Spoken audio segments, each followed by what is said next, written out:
Brisket, medium sauce, and all this stuff. All I'm gonna do is do this. Yeah. A brisket covered my sweet life. potato. A sweet potato with brisket on top, Yeah. Sounds awesome. and with the sauce, Cheese and sour cream. cheese and sour cream. Same. Cause me and Bo went there a couple times. Oh, man. Just like Getting like worse, faster right? now, yeah. Order sandwiches. Very It's digital. great. Right. Yeah, you don't mix them up though. You Well, use them it's- with the- You have to, because it's too, yeah. Yeah. That clock is fast. It is, I know, it's only It's getting 5:58. 9:58. I think there's a remote or something. I You don't. should have seen the big powder, Amanda, at sixth period, using his pass. The auditor. Oh, I don't want the mic there. I can't, Ron, I can't. It's fine, I, I know. But he complied with me. today. Remember, you are unmuted. You're unmuted. He complied with me today. that's good. I will, I just. Anytime Brian's like, how was your day? I go, he goes, oh. All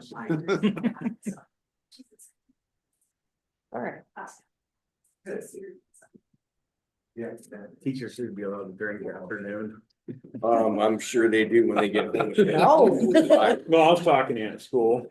Yeah. Hey, you know what? No. After lunch. I'd be glad to pour it for him. Especially doing my kids. Your kid is just fine. Jameson is not. He's quiet. It's, Yeah. All right, now I have 6 o'clock. Okay. All right, at 6 o'clock, let's begin the council meeting with the Pledge of Allegiance.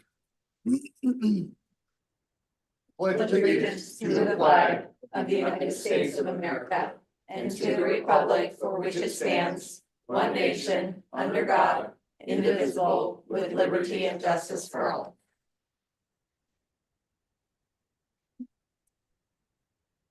Roll call of the council, please. Smith, here, Anderson, Here. Arcano, Here. Burbank. Here. Ferguson. Here. Bender, absent, Green. Here.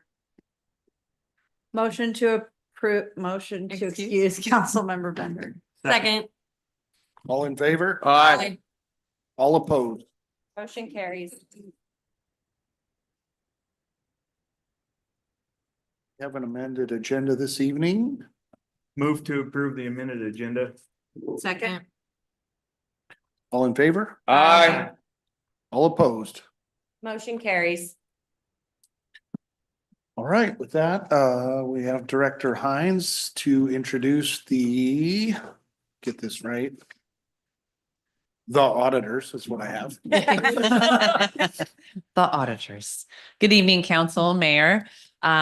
Feels like we just ended one audit, but here we are back again. We're still catching up and getting on cycle. So we are just starting our 2022 and 2023 audit. And we have 2 of the auditors on Zoom tonight to do our audit entrance conference. And they'll introduce the audit, talk about what they're going to be looking at and the process, and answer any questions that you may have. We provided to you tonight a copy of the entrance conference packet that was sent out, as well as I believe Triva provided a copy of the engagement letter that was signed by Courtney and I yesterday. So without further ado, we have Christina Baylor and Jen Rosler, and I'll let them introduce themselves and do the entrance conference. All right. Thank you. Good evening, everyone. It's a pleasure to be with you all virtually this evening and share what was just shared with you all, our entrance conference for the city of Buckley. Tonight's presentation is a chance to talk a little bit about the audit process that we are currently beginning on. And so what I will do first is share my screen and make sure everybody can see our virtual presentation this evening.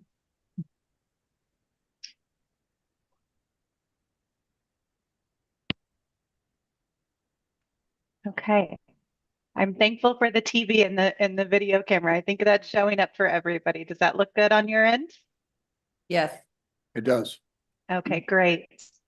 Perfect. Well, we'll go ahead and just jump right in. As you can see on the presentation slide in front of you, the purpose of tonight's meeting is an entrance conference This is a meeting that we typically hold near the start of our audit process so that we can share a little bit about the audit process that is currently underway. We did some quick introductions at the beginning. My name is Christina Baylor. I serve as the audit manager for one of our regional offices that's spread out across our state.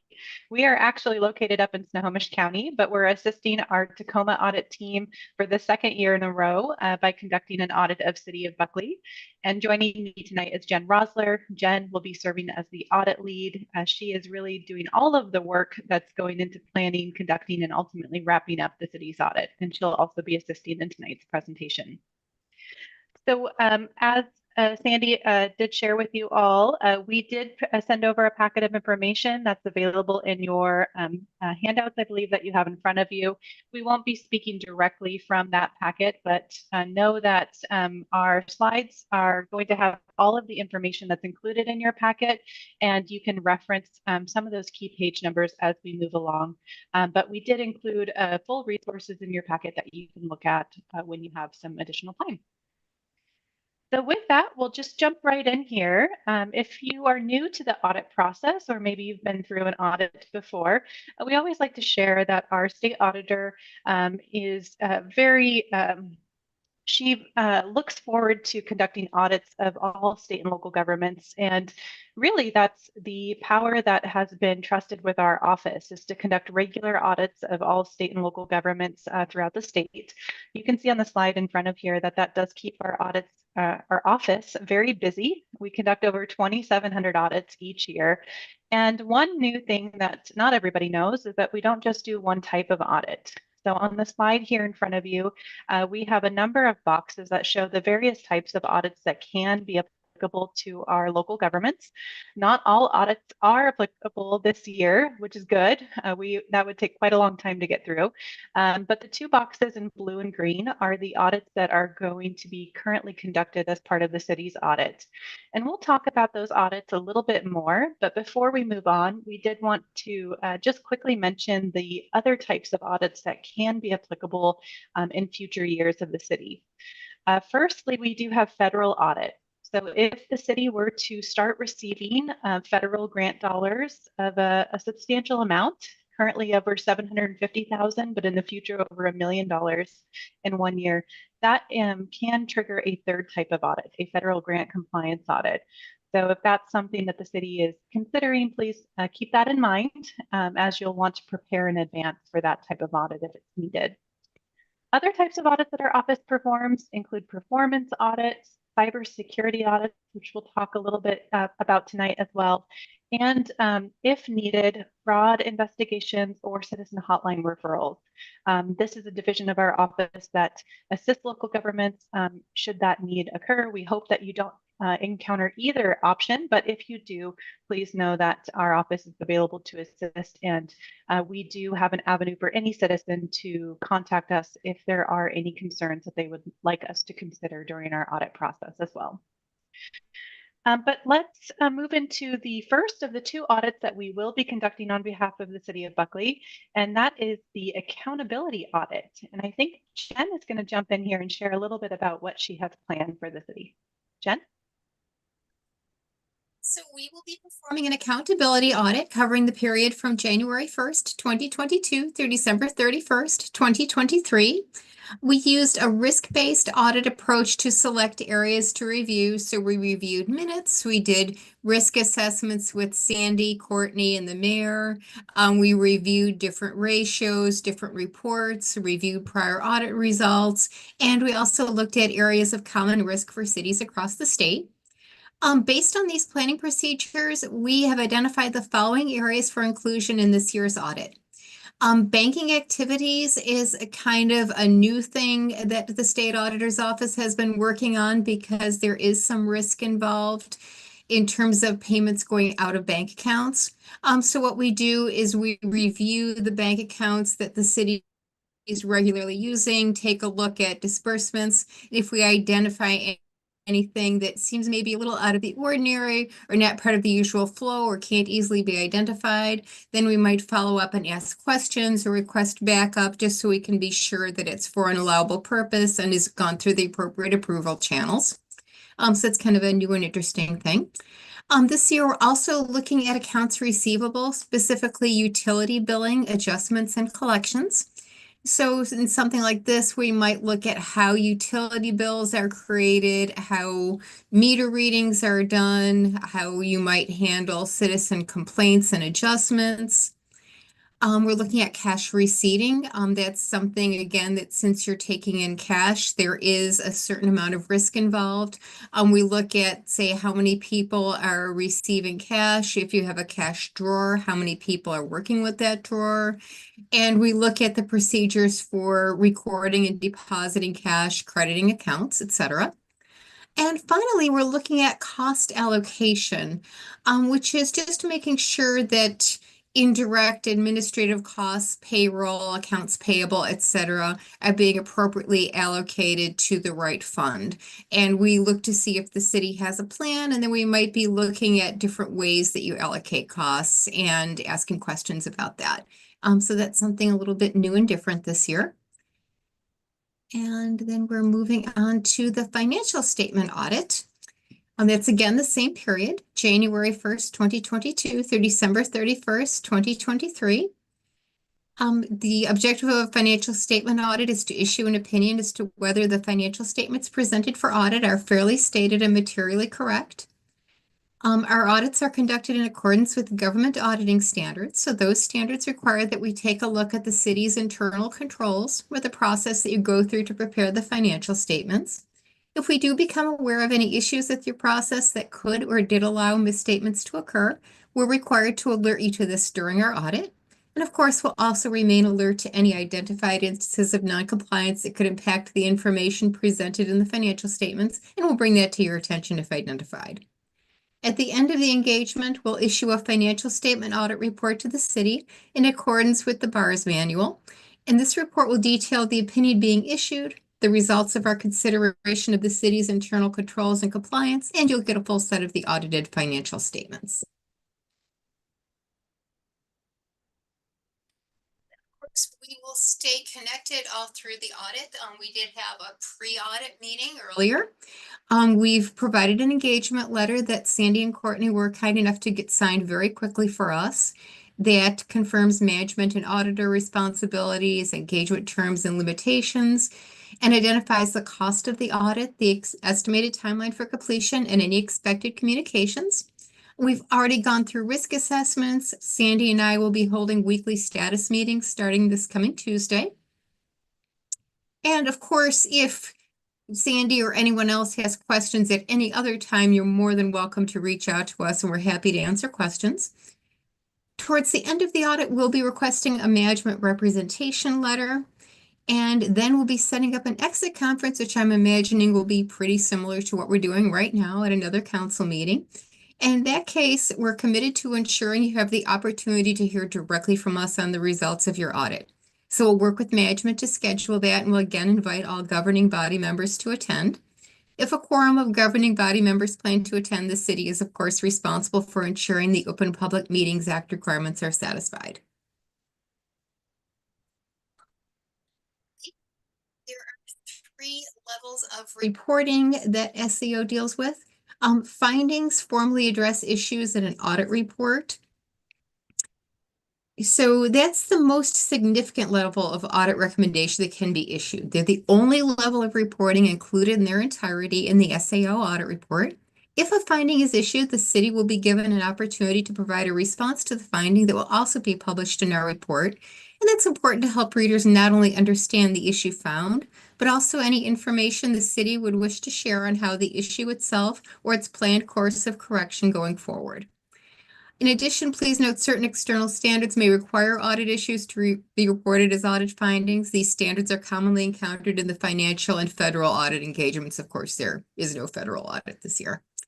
Management letters are audit recommendations less significant than audit finding, but they're still important enough to bring to the attention of the governing body and management in the form of a formal letter. Management letters are not published in their entirety in our audit report, but they're referenced and they still constitute a public document. And of course, it's important to address management letters because if they go unresolved, they could eventually be elevated to an audit finding in future engagements. Finally, we have exit items, and those are our lowest level of written recommendations. They're very normal in the audit process. And you can kind of think of them as a housekeeping item. They address best practice items, minor non-compliance matters, suggestions. We'll provide a full list of exit items identified to management for their consideration at the end of our engagement as well. And back to Christina.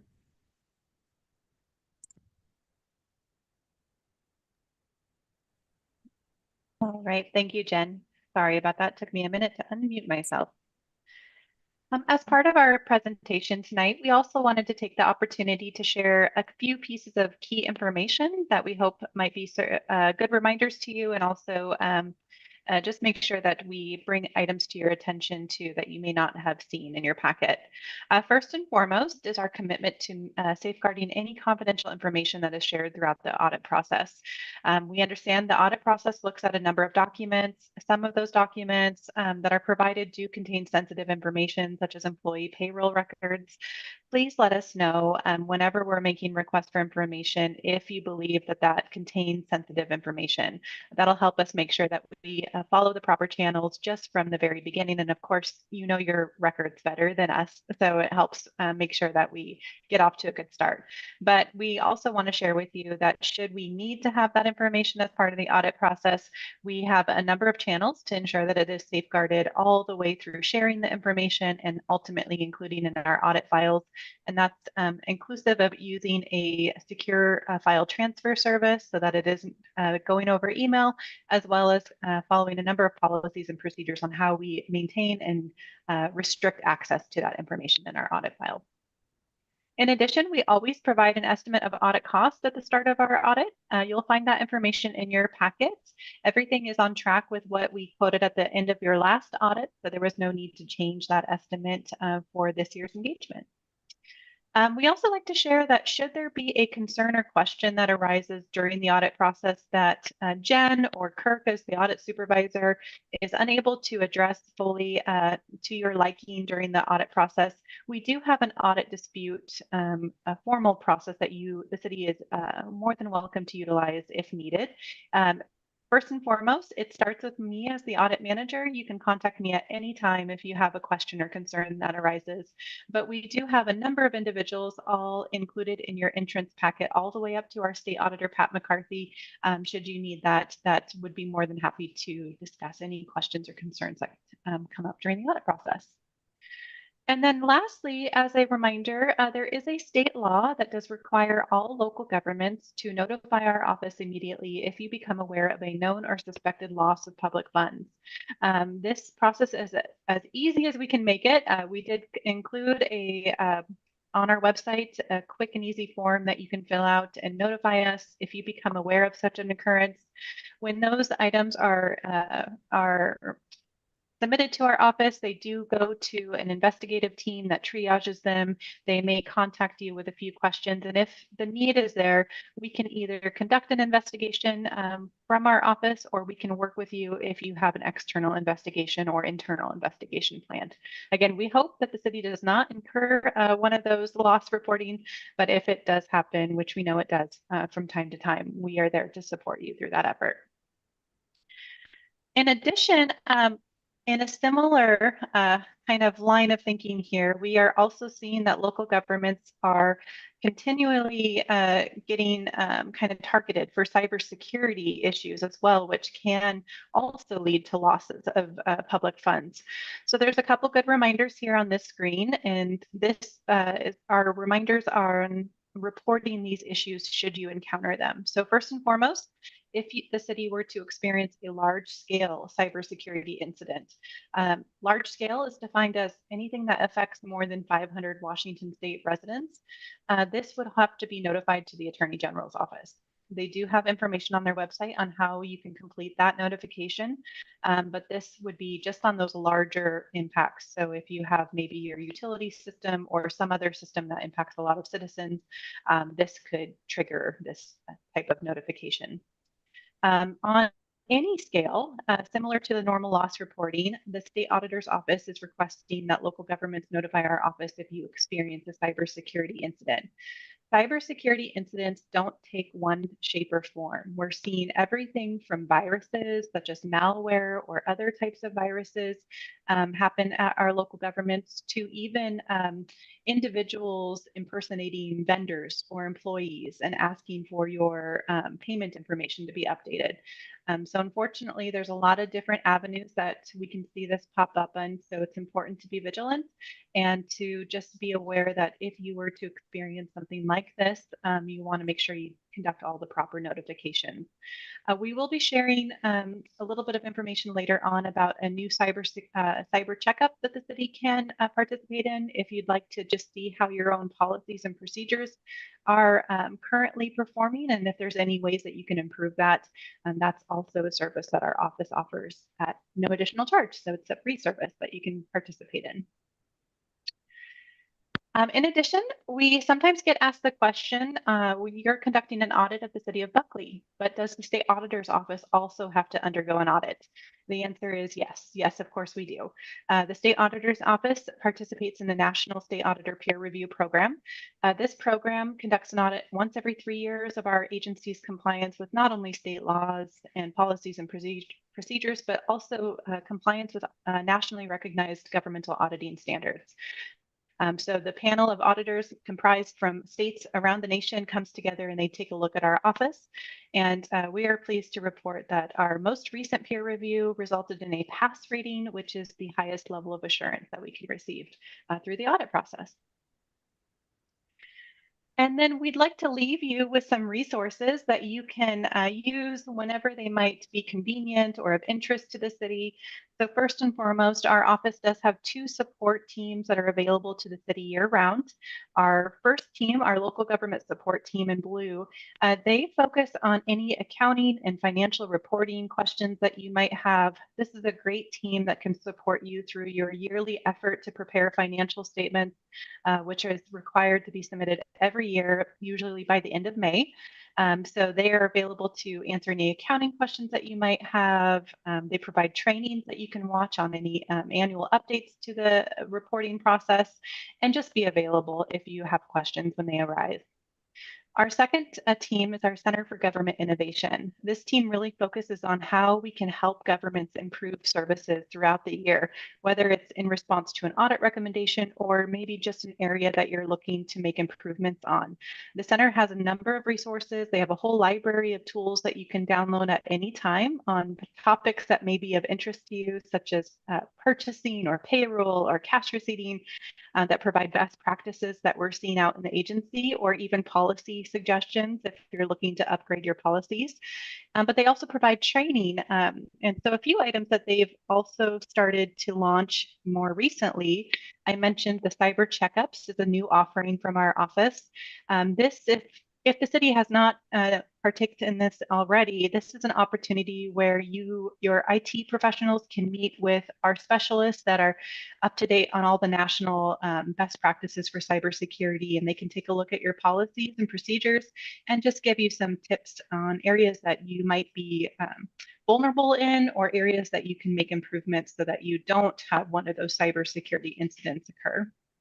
But this team is also available to provide trainings if this is of interest to the city. They can come on site or do virtual trainings in lean process improvement trainings. This is focusing on how you can make different city processes more efficient. A number of our cities have utilized them to look at permitting processes or other processes that maybe take a little bit longer than you would like.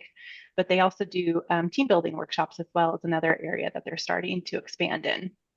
And then lastly, this team has created a financial intelligence tool that's available on our external website, where any member of the community or the city can go on our website and take a look at any potential financial health indicators for the city of Buckley that could be of interest or a potential warning sign. This tool utilizes the annual report data that you file with our office every year, and it puts it into an easy to read format that you can kind of see, is there any areas that might be concerning, or just reassurance that the city's financial health is in good order. So if you haven't looked at it, we encourage you to. You can also look at the city's data in comparison to other cities that maybe you feel are a similar size to Buckley. And then we have also included a informational resource in your packet about planning for software conversions. We understand the city is kind of currently considering changing some software. I believe it's your accounting software in the future. So as you consider making those changes and before you actually decide to kind of embark on that journey, we do recommend our local governments take a look at this resource because there's a number of items to take into consideration, even from the stage where you're selecting a vendor. And it's important to have those in mind early on so that you can properly document your conversion and also don't miss any potential data as you're moving through from one system to a new system. And lastly, we also wanted to share our one method that we use to stay in contact with all of our local governments. We use a Audit Connection newsletter. Our office publishes this newsletter about twice a year. It's a great way that you can stay connected on any emerging topics that we're seeing across the state that could be of interest to the city, as well as training opportunities and just other announcements from our office. You can sign up for these newsletters on our website and they can email you a copy when they come out. But it's a really good way to just be aware of opportunities that could be beneficial to the city. This is our most recent connection from September of this past year. It was timed in alignment with the Washington Finance Officers Association conference, which is a big conference for our local governments. And some interesting articles that are always included are what are the new trends and frauds that we're seeing, or what are some new resources that are coming out. So it's always a good read if you're interested in kind of seeing what's new out there. And that concludes our presentation for you this evening. We'd love to open it up for any questions that we can answer while we're out with you. Okay, anybody have any questions for Christine? Sandy? No? Okay. Okay, don't see anything here. Okay. Well, thank you so much for the opportunity to attend your council meeting, and we look forward to sharing the results of our audit with you at a later date. Okay, Thank you. Thank you. thanks, Christine. All right. Have a good night. You too. Mayor, Councilmember Beck has joined on Zoom. Okay, all right.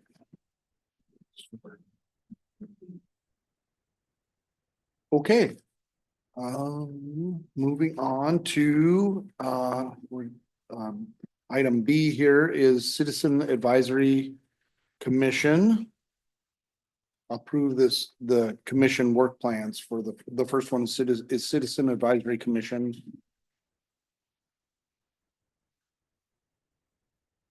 For a motion. Move to approve the Citizens Advisory Commission's work plans for Second. 2025. Okay, all in favor? Aye. All opposed? Motion carries. Next is Senior Citizen Advisory Commission. Move to approve Senior Citizen Advisory Commission. Second. All in favor? Aye. All opposed? Motion carries. And the last, well, almost the Planning Commission. Move to approve the Planning Commission annual work plan and meeting schedule. Second. All in favor? Aye. All opposed? Okay. And next, I'll look for nominations for Mayor Pro Tem.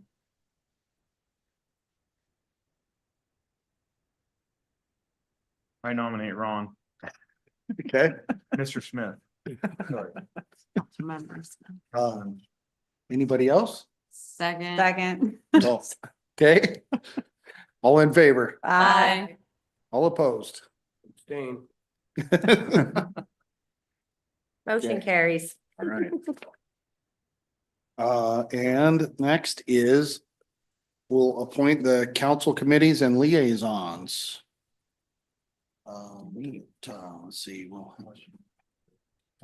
This is, I'll read down the list and then we'll ask for a motion as such, I guess.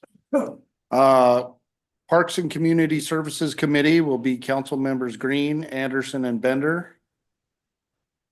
Development Services and Utilities and Transportation Committee will be council members Arsano, Bender, and Smith.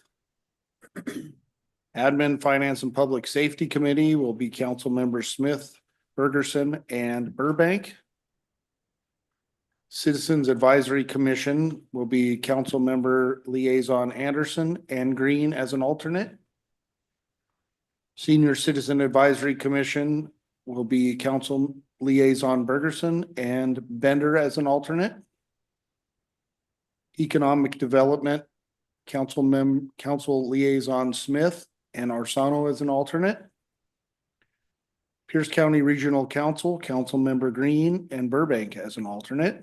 And Planning Commission, council member Arsano and Smith as an alternate.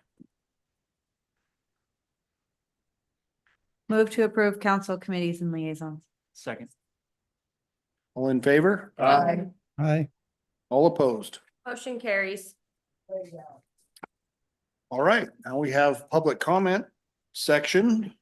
For anybody that would like to speak, I don't know if we have anybody signed up this evening. grab the and- list. But you don't have to sign up, so if anybody'd like to speak, Megan or, okay. Carolyn, nope, okay. All right. Just make sure there's nobody, and nobody online. Nobody's hand raised. All right. Okay, committee reports. I guess I'll mention that we had the city sponsored soup supper on Friday night. And it was a good turnout. There was 45, 50-ish people and great soup and good conversation and some little items to housekeeping to work on, so. Let's see, do I have? Okay. Guess we'll move on to consent agenda. That's all I have off the top of my head anyway. Move to approve the consent agenda. Second. All in favor? Aye. All opposed? Motion carries. Okay. Regular agenda, we have an ordinance this evening. Ordinance number 01-25, amending the 2025 city employee salary scale. Move to approve ordinance number 01-25, amending the 2025 city employee salary scales. Second. Right. Any questions, concerns, discussion? No. Okay. This will be a roll call vote. Smith, Aye. Burbank, Yes. Arsano, Yes. Green, Aye. Bergerson. Aye. Anderson, Yes. Bender. Yes. Motion carries. Staff reports. We have City Administrator Brunel. Just quickly, Mayor, thank you. I want to thank County Councilmember Dave Morrell, who has given us a direct allocation of $5,000 again this year towards the youth center programming. So that's something that he's advocated for and provided a direct allocation for the last couple of years, and he is again in 2025. So thank you, County Councilmember. That's all for me. Thank you, Mayor. Okay. And one more round for public comment. In case anything came up. And last, council member comments and good of the order. Sorry. Oh, yes. I was just going to ask again, we had the liaison like dates, if we could get our committee like dates. I know we've had to like cancel and change them in the past, but it's nice to It's just. coming very soon. Okay, thank you. Anybody else? No? Okay. Well, with that, you know what comes next. Motion to adjourn. Second. All in favor? Aye. All opposed? Motion carries. Thank you, council. Thank you.